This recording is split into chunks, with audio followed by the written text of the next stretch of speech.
नमस्कार और मैं आपके साथ हूं सुनील। मैं आज आपको बताने जा रहे हैं बिहार पंचायत से जुड़ी तमाम खबरों को। देखिए, आप नामांकन करते हैं तो समय का ख्याल रखें, या नाम वापस लेते हैं तो समय का ख्याल रखें। वह समय है 11 बजे से 4 बजे तक। आखिर इसमें क्या क्या दस्तावेज लगेंगे, तमाम चीज़ों को हम बताएंगे। 8 दस्तावेज लगेंगे। आप चाहे वार्ड के उम्मीदवार हों, मुखिया, पंचायत समिति, जिला परिषद, पंच या सरपंच, तमाम लोगों को 8 तरह के दस्तावेज लगेंगे। तमाम दस्तावेजों को हम बारी बारी से बताएंगे। इस वीडियो में हमारे साथ जुड़े रहें। चैनल पर नए आए हैं तो चैनल को सब्सक्राइब कर लें। अगर अब तक चैनल को सब्सक्राइब नहीं किए हैं तो चैनल को सब्सक्राइब कर लें। वीडियो पसंद आए तो लाइक ज़रूर करेंगे। चलिए, अब खबरों की सिलसिला को हम शुरू करते हैं। हम आपको बता दें कि अगर आपको नामांकन करना हो या नाम वापस लेना हो तो आप समय का ख्याल रखें। सही समय पर नामांकन स्थल पर पहुँचे और नामांकन करें। उसका समय है 11 बजे से 4 बजे शाम तक। यह थी आपकी समय, और बताएंगे तमाम चीज़ों को। लेकिन इसमें 8 दस्तावेज लगेंगे। चाहे आप मुखिया का उम्मीदवार हो, वार्ड का उम्मीदवार हो, पंचायत समिति का उम्मीदवार हो, जिला परिषद के उम्मीदवार हो, या फिर पंच या सरपंच के उम्मीदवार हो, तमाम उम्मीदवारों को 8 तरह के दस्तावेज लगेंगे। सबसे पहले हम बता दें कि 8 दस्तावेजों में सबसे पहला नंबर प्रपत्र 6 में नामांकन पत्र के सभी कॉलम भरा गया हो। यानी कि प्रपत्र 6 लगेंगे, जिसमें यह सुनिश्चित कर ले कि जो भी चीज़ मांग रहा है कॉलम में, जो भी चीज़ कॉलम में लिखा हुआ है वह तमाम चीज़ भरा गया है कि नहीं, कुछ खाली तो नहीं रह गया। इसको नामांकन दाखिल करने से पूर्व ही जांच कर लें। तो सबसे पहला प्रपत्र 6 लगेंगे। दूसरा, पंचायती राज अधिनियम 2006 की धारा 136 के प्राविधान के बारे में शपथ पत्र दूसरा लगेगा। शपथ पत्र लगेगा जो पंचायती राज अधिनियम 2006 की धारा 136 के प्राविधान के बारे में शपथ पत्र में भरना हो, यानी कि शपथ पत्र आपको देना होगा, एफिडेविट देना होगा। तो सबसे पहला प्रपत्र 6, दूसरा एफिडेविट यानी शपथ पत्र, और तीसरा है मतदाता सूची में नाम दर्ज होने संबंधी शपथ पत्र अभ्यर्थी के साथ प्रस्तावक का भी होना चाहिए। आपका जिस क्षेत्र से चुनाव लड़ रहे हैं उस प्रखंड में आपका नाम है या नहीं, उस जिला में नाम है या नहीं। देखिए, यहाँ कई कंडीशन है। अगर आप जिस मुखिया का चुनाव लड़ रहे हैं तो वहाँ के प्रखंड में आपका नाम होना चाहिए। यानी पूरे प्रखंड में अगर कहीं भी नाम है तो उस प्रखंड के किसी भी पंचायत से आप चुनाव लड़ सकते हैं। और अगर आप वार्ड कमिश्नर की चुनाव लड़ रहे हैं तो आपको उस पंचायत में नाम होना बहुत ज़रूरी है। जिला परिषद का चुनाव लड़ रहे हैं तो आपको पूरे ज़िले में कहीं भी किसी प्रखंड में नाम होना ज़रूरी है। सरपंच की चुनाव लड़ रहे हैं तो आपको जिस प्रखंड से लड़ना चाह रहे हैं तो उस प्रखंड के किसी भी पंचायत में आपका नाम होना जरूरी है। तो इसका भी शपथ पत्र प्रस्तावक और उम्मीदवार दोनों को देना होगा। तीसरा नंबर पर है अनुसूची 3 में शपथ पत्र जिसमें आपराधिक मामले, संपत्ति और शैक्षणिक योग्यता।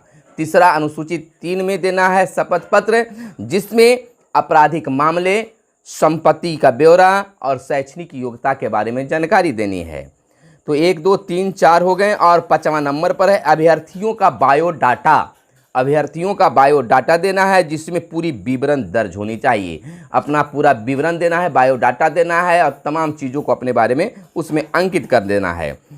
तो 1, 2, 3, 4, 5 हो गया। 6ठा नंबर पर नाजिर रसीद की मूल प्रति जो नामांकन शुल्क के एवज में मिला हो। यानी कि जो नामांकन शुल्क आप भरते हैं उसका आपको रसीद होनी चाहिए कि हमने नामांकन शुल्क दाखिल कर दिया है। तो यह 6ठे नंबर का था। 7वें नंबर पर आरक्षित सीट से लड़ने के लिए जाति प्रमाण पत्र का मूल प्रति देना होगा। अगर आपको कहीं पर आरक्षित सीट है तो वहाँ पर आपको जाति प्रमाण पत्र देना होगा, और जाति प्रमाण पत्र का फोटोकॉपी नहीं चलेगा बल्कि मूल प्रमाण पत्र आपको देना होगा। लेकिन अनारक्षित सीट से आप लड़ रहे हैं, जहाँ सामान्य से लड़ रहे हैं, जहाँ जाति वगैरह का कोई रोक नहीं है, तो वहाँ पर आपको जाति प्रमाण पत्र नहीं देना होगा। और 8वें नंबर पर वर्तमान में खींची गई अभ्यर्थी की तस्वीर, 2 तस्वीर देनी होगी। यानी कि जो अभी फ़िलहाल में जिस पद से आप लड़ रहे हैं, तो फिलहाल में 10 दिन, 20 दिन, महीना, 2 महीना का जो तस्वीर है, उस तस्वीर को 2 प्रति में लगाना है। तो यह थे 8 तरह के दस्तावेज। फिर से एक बार सुन लीजिए, ध्यान दीजिएगा कि 8 तरह के दस्तावेज लगेंगे। पहला प्रपत्र 6 लगेगा, दूसरा शपथ पत्र लगेंगे जो पंचायती राज अधिनियम के तहत आता है, तीसरा आपको प्रस्तावक और उम्मीदवार का शपथ पत्र लगेंगे, यानी कि आपको यह बताना होगा उसमें कि इसमें मेरा नाम है, यानी कि मतदाता सूची की प्रति लगेगी। सबसे पहले फिर से सुन लें, प्रपत्र 6 लगेगा, उसके बाद में दूसरे नंबर पर शपथ पत्र लगेंगे और तीसरे नंबर पर प्रस्तावक और अभ्यर्थियों का नाम मतदाता सूची में होने का शपथ पत्र लगेगा और तीसरे नंबर पर अनुसूचित 3 में शपथ पत्र लगेंगे, जिसमें यह आपको कहना होगा कि आप पर किस तरह का आपराधिक मामला दर्ज है या नहीं दर्ज है, आपकी कितनी संपत्ति है और क्या आपकी शैक्षणिक योग्यता है। अगले नंबर पर लगेगा अभ्यर्थी का बायोडाटा। बायोडाटा मीन्स यानी आपको अपना पूरा परिचय देना होगा, पता देना होगा, मोबाइल नंबर देना होगा, तमाम चीज़ों को यहाँ पर बायोडाटा में अंकित करना होगा। और अगला नंबर पर आपको नाजिर के द्वारा जो रसीद प्राप्त हुई है, यानी नामांकन शुल्क आप जो भरे हैं, उस शुल्क का मूल प्रति यानी रसीद को लगाना होगा। और अगर आरक्षित सीट से आप लड़ रहे हैं तो आपको जाति प्रमाण पत्र लगाना होगा। और वर्तमान 2 फोटो भी वहाँ पर लगाए जाएंगे, 2 फोटो की आवश्यकता होगी। तो यह थी आज हम आपको बताया कि 8 तरह के दस्तावेज लगेंगे और यह बहुत ही ज़रूरी है। 8 दस्तावेज, लेकिन 8 दस्तावेज में अगर अनारक्षित सीट से लड़ रहे हैं तो आपको 7 तरह के दस्तावेज लगेंगे, यानी कि जाति प्रमाण पत्र नहीं लगेगा। इस बार आवासीय प्रमाण पत्र नहीं देना है, इस बार आपको कैरेक्टर सर्टिफिकेट नहीं देना है, यानी कि बिल्कुल बहुत चीज़ों को कम कर दिया गया है और टेंशन नहीं लेने की ज़रूरत है। अब हम बता देते हैं कि उम्मीदवारों के मन में बहुत तरह की शंका है, जिसको हम समाधान कर देना चाहते हैं। उम्मीदवारों के लिए न्यूनतम उम्र, हमेशा लोग पूछा करते हैं कि सर हमें यह बताइए कि हम चुनाव लड़ना चाहते हैं तो हमारी उम्र क्या होनी चाहिए। तो चाहे प्रस्तावक हो या उम्मीदवार हो, उनकी न्यूनतम उम्र 21 वर्ष होनी चाहिए और उस दिन तक 21 वर्ष होनी चाहिए जब आपके प्रमाण पत्रों की स्क्रूटनी हो रही है, यानी जांच हो रही है। उस दिन तक आपका 21 वर्ष अगर पूरा हो जाता है तो आप चुनाव लड़ सकते हैं। प्रस्तावक की भी न्यूनतम आयु जो है वह 21 वर्ष है, यानी उम्मीदवार और प्रस्तावक दोनों का उम्र 21 वर्ष अगर है तो आप चुनाव लड़ सकते हैं। और प्रस्तावक का भी मतदाता सूची में नाम अंकित होना जरूरी है। अब आता है कि सर हम आंगनवाड़ी की सेविका हैं तो क्या हम चुनाव लड़ सकते हैं? तो जी नहीं, आप आंगनवाड़ी की सेविका हैं या सहायिका हैं तो आप चुनाव नहीं लड़ सकती हैं। मानदेय सरकार के द्वारा आप प्राप्त कर रही हैं, इसलिए आप पंचायत का चुनाव नहीं लड़ सकती हैं। एक आता है कि सर हम जन वितरण प्रणाली के दुकानदार हैं तो क्या हम चुनाव लड़ सकते हैं? तो बिल्कुल लड़ सकते हैं। आपको सरकार द्वारा मानदेय नहीं मिलता है, आप एक दुकान चला रहे हैं, सरकार आपको देती है और उस दुकान में आप उसको सेलिंग करते हैं, इसलिए जन वितरण प्रणाली के दुकानदार जो हैं चुनाव लड़ सकते हैं। नामांकन पत्र में लिपिक भूल सुधार होगा।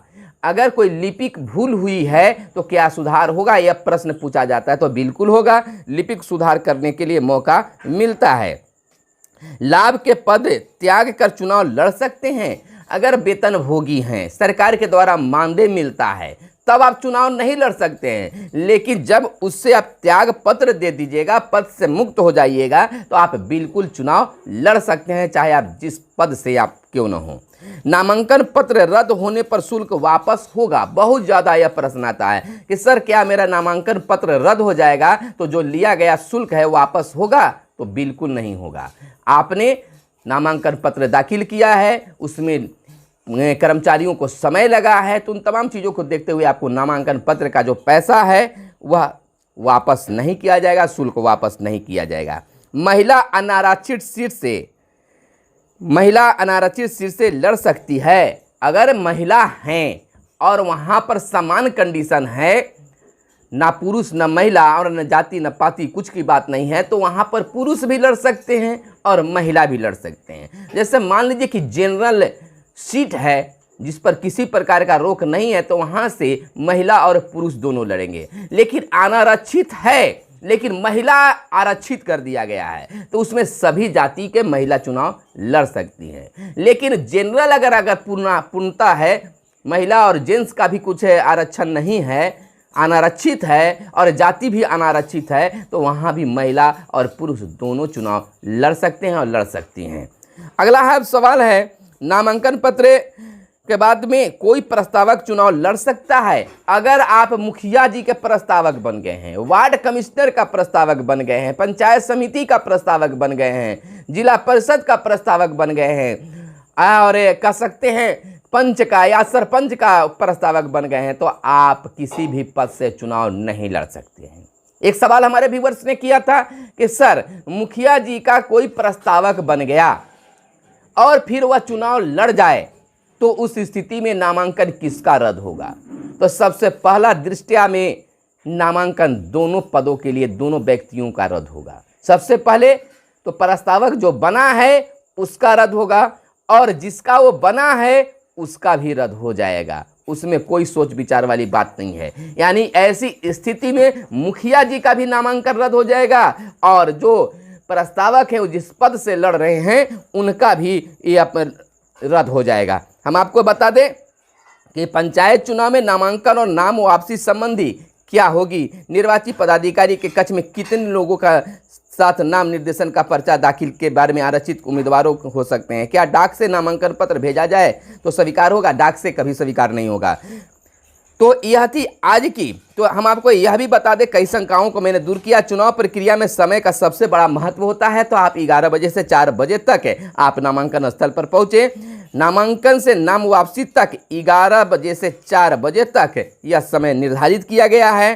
तो इस तरह से आप बिल्कुल समय से पहुँचे और तमाम चीज़ों पर ध्यान रखें, घड़ी की सुई को देखें और बिल्कुल इसके लिए मुस्तैद होकर जाए, सही समय पर जाए। तो तमाम चीज़ों को मैंने आपको बता दिया कि क्या क्या दस्तावेज लगेंगे और क्या क्या आपके मन में शंका है, उसको मैंने निवारण कर दिया। दोस्तों, एक चीज़ नहीं पूछिएगा कि हमारे यहाँ कब चुनाव है, क्योंकि वह लिस्ट मेरे पास हमेशा नहीं रहता है। और चुनाव से संबंधित कोई भी चीज़ जो होता है आप फ़ोन करके भी पूछते रहिए, लेकिन आप यह पूछते हैं कि सर मेरे प्रखंड में, मेरे पंचायत में चुनाव कब है, तो इसके लिए मैंने अलग से वीडियो बनाकर पहले ही रख दिया हूँ, आप वहाँ पर जाकर देख लें।